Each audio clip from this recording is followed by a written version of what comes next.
Queridos irmãos, esta semana começamos a ler a segunda carta de São Paulo aos Tessalonicenses.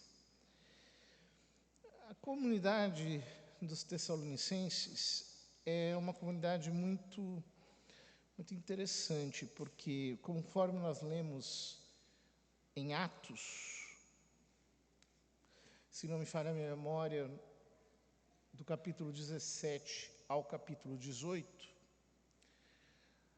São Paulo vai para Tessalônica. Tessalônica pertencia à Macedônia, estava bem ao norte. E ali ele funda uma comunidade.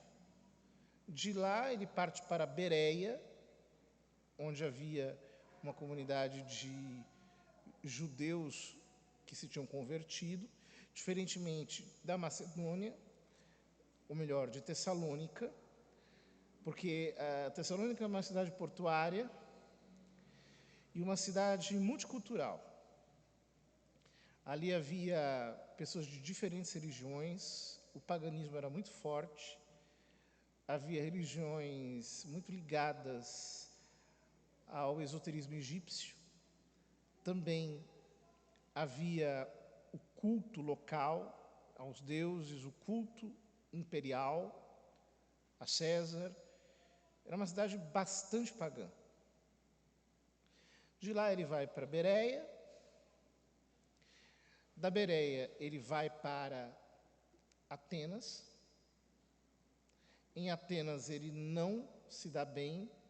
Ele faz aquela pregação no Areópago, que ninguém se converte, apenas um grupinho. E daí ele vai para Corinto. E quando ele está em Corinto, ele manda Timóteo para a igreja de Tessalônica, e aí ele manda uma carta para a igreja de Tessalônica através de Timóteo. A primeira carta causa um certo alvoroço. Então, quando Timóteo volta, ele fica sabendo daquilo que aconteceu e manda uma segunda carta para corrigir um pouco as interpretações equivocadas que fizeram daquilo que ele estava dizendo. Essa carta tem duas partes, por assim dizer. Na primeira parte, ele louva a igreja de Tessalônica e faz algumas recomendações morais. E na segunda parte, ele fala sobre o tema doutrinal, que é o tema da segunda vinda de Cristo. Então ele começa: Paulo, Silvano e Timóteo, a igreja dos Tessalonicenses reunida em Deus nosso Pai e no Senhor Jesus Cristo. É uma introdução comum a todas as cartas, do ponto de vista de que é o remetente ao destinatário. Mas aqui ele diz: a igreja dos Tessalonicenses reunida em Deus nosso Pai e no Senhor Jesus Cristo. Ou seja, ele coloca Deus Pai e o Senhor Jesus no mesmo nível. É Cristo na sua humanidade e Deus que congrega a igreja. E diz ele: a vós, graça e paz da parte de Deus Pai e do Senhor Jesus Cristo. Assim como é Deus e Jesus Cristo, e quando nós falamos assim, nós estamos nos referindo à humanidade santíssima de Cristo, que congregam a igreja, é de ambos que vêm os dois maiores e mais preciosos frutos: a graça, que nos justifica e nos santifica, e na qual nós temos a paz com Deus. A saudação judaica padrão era Shalom, que significa paz. A saudação cristã agrega a Shalom Haris, que é graça. Portanto, aqui, em duas palavrinhas, nós temos como condensados os dois testamentos: A vós, graça, o Novo Testamento, e paz, shalom, como no Velho Testamento. Devemos agradecer sempre por vós, irmãos, com toda a justiça, porque progredis sempre mais na fé e porque aumenta a caridade que tendes uns para com os outros. Ele menciona essas duas virtudes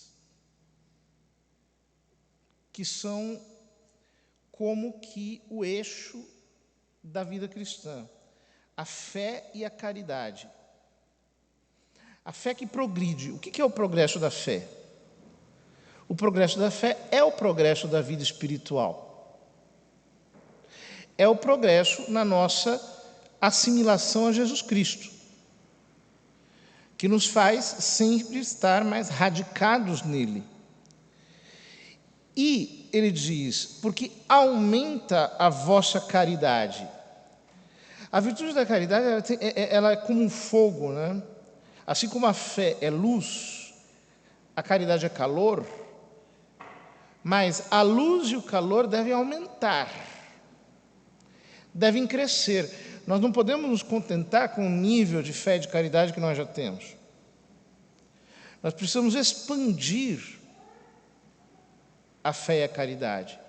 E como é que nós expandimos a fé e a caridade? Ora, só Deus pode fazer com que a fé, a esperança e a caridade cresçam em nossa alma, porque são virtudes teologais, são dons de Deus.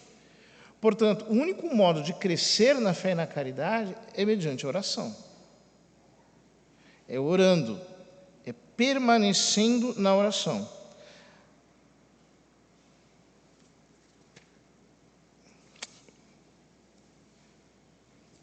Me perdoem, eu estava lendo o ano par, volto ao ano ímpar, que aqui é a primeira carta a Timóteo. Paulo, Silvano e Timóteo, a igreja dos Tessalonicenses, reunida em Deus Pai e no Senhor Jesus Cristo, a vós graça e paz. Damos graças a Deus por todos vós, lembrando-vos sempre em nossas orações. Diante de Deus, nosso Pai, recordamos, eu percebi a diferença justamente aqui, recordamos sem cessar a atuação da vossa fé, o esforço da vossa caridade e a firmeza da vossa esperança em nosso Senhor Jesus Cristo. Ele menciona as três virtudes teologais em conjunto. Mas ele diz assim, recordamos sem cessar a atuação. A palavra aqui é a palavra ergon, em grego. Ou seja, o trabalho da vossa fé. Depois ele diz, aqui está traduzido como esforço da vossa caridade, mas a palavra, pode ser esforço também, mas talvez seria melhor traduzido como labor, porque não é apenas um trabalho ou um esforço, é um sofrimento, é uma fadiga que carrega junto. E a hipomoné da vossa esperança, aqui é traduzido como firmeza, mas não é só firmeza, é algo muito denso, é a permanência na esperança, é como que a paciência na esperança, é como que a suportação na esperança, é algo bastante forte. Nós geralmente consideramos a fé, a esperança e a caridade como virtudes que nós temos assim, eu creio em Deus, eu espero e amo. Mas o que São Paulo está dizendo aqui é diferente.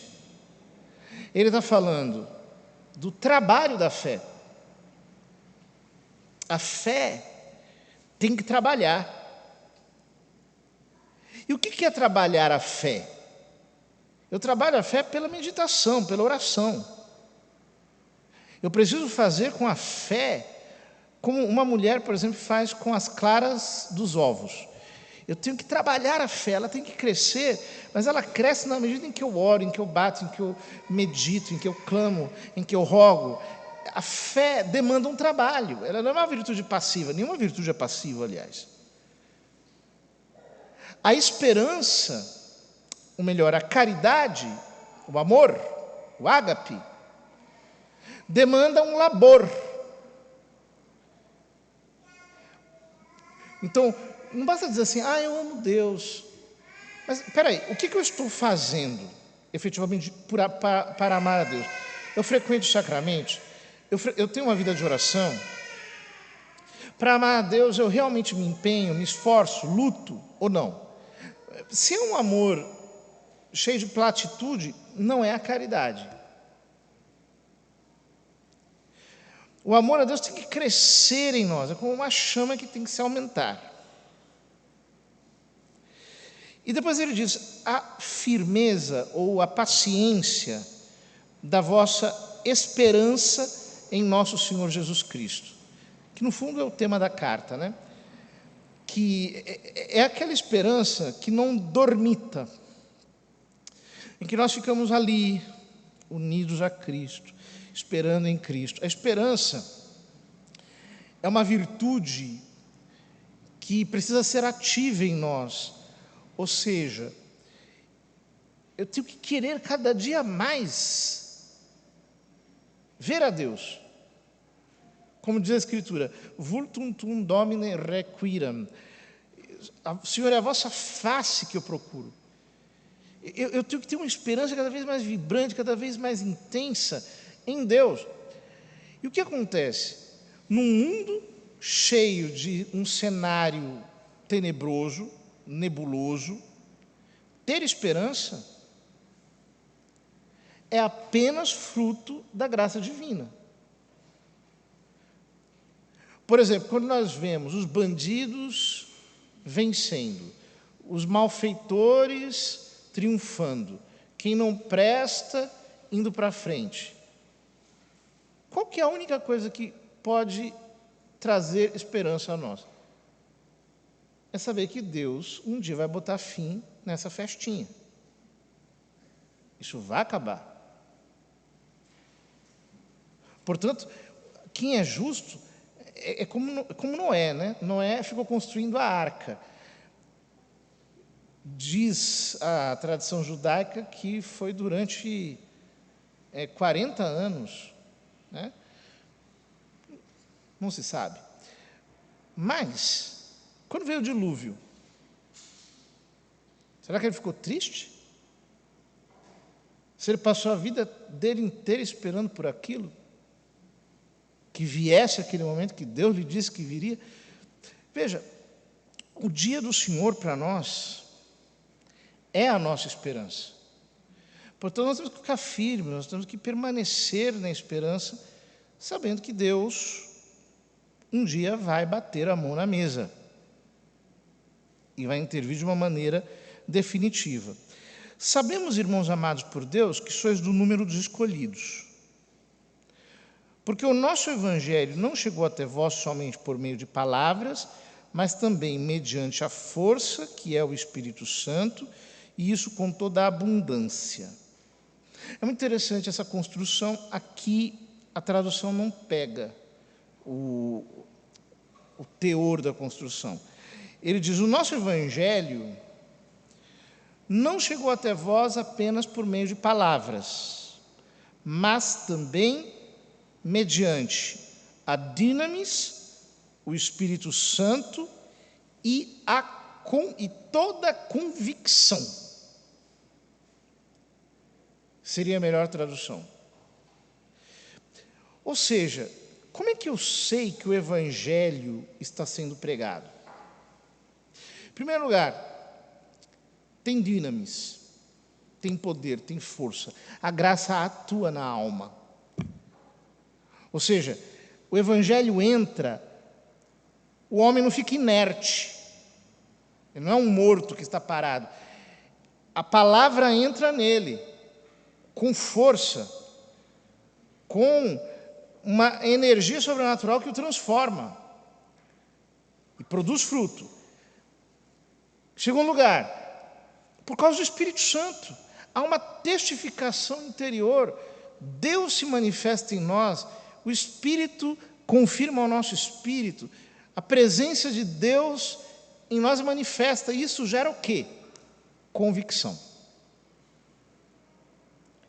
Ou seja, a pregação autêntica do Evangelho não é assim o compartilhamento de uma teoria sobre o comportamento humano, uma palavra acalentadora. Não. A pregação do Evangelho transforma o pecador em santo. Tira o homem da lama do pecado e o coloca no reino dos céus. Ou seja, tem a manifestação do poder, a manifestação do Espírito Santo e toda a convicção. Então ele diz, porque eu vejo isso em vós, eu vejo que em vós está tudo isso, a dinamis do Espírito Santo, o próprio Espírito Santo, e a convicção, porque eu vejo isso em vós, eu sei que vocês são eleitos. É lindo perceber isso, né? Alguém pode dizer, como é que eu sei que eu sou eleito? Você tem poder, você tem o Espírito Santo, você tem convicção, a fé predomina sobre você, você é um escolhido.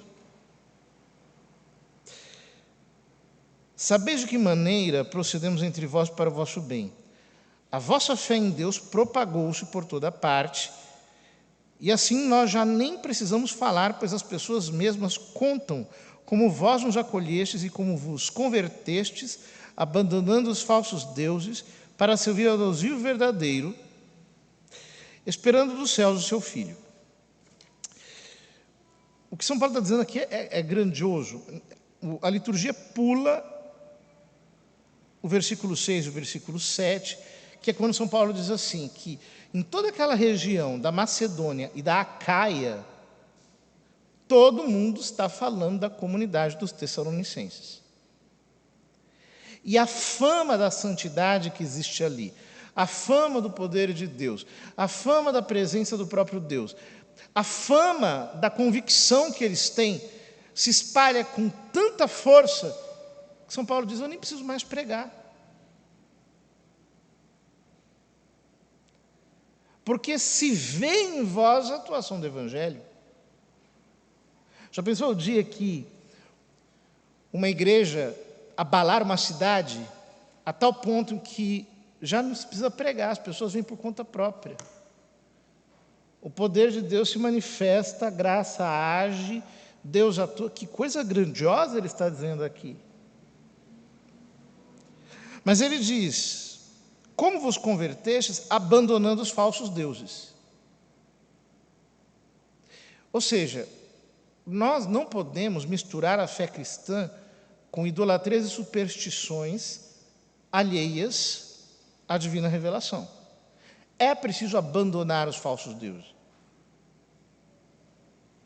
Há muitas pessoas que querem compaginar a fé católica com tudo quanto é religião pela face da terra. Esse não é o ensino do Evangelho. Abandonaste os falsos deuses para servir. A palavra aqui é dulia, né? Cultuar, para cultuar ao Deus vivo e verdadeiro.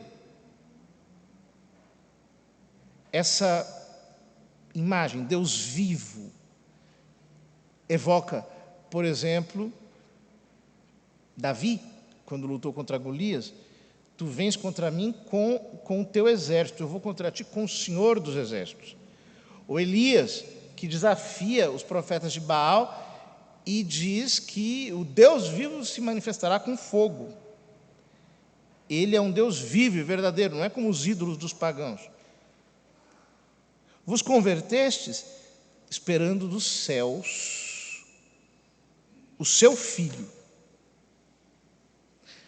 a quem ele ressuscitou dentre os mortos. Aqui está, numa frase condensada, o querigma. Esperando dos céus, quer dizer, o segundo retorno, de Cristo, a quem ele, Deus Pai, ressuscitou dentre os mortos.